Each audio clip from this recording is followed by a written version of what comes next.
Supreme court మన Indian judicial సిస్టంలోనే highest court. The supreme court number of judges యాక్ట్ని base చేసుకొని మన సుప్రీంకోర్టులో చీఫ్ జస్టిస్తో కలిపి ఇంక్లూడింగ్ ద చీఫ్ జస్టిస్ 34 మంది జడ్జెస్ ఉండడానికి అవకాశం ఉంది.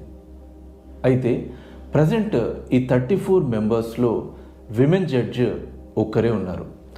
1950లో సుప్రీంకోర్టు కాన్స్టిట్యూట్ అయినప్పటి నుంచి ఇప్పటి వరకు దాదాపుగా 287 మెంబర్స్ జడ్జెస్గా అపాయింట్ అయ్యారు.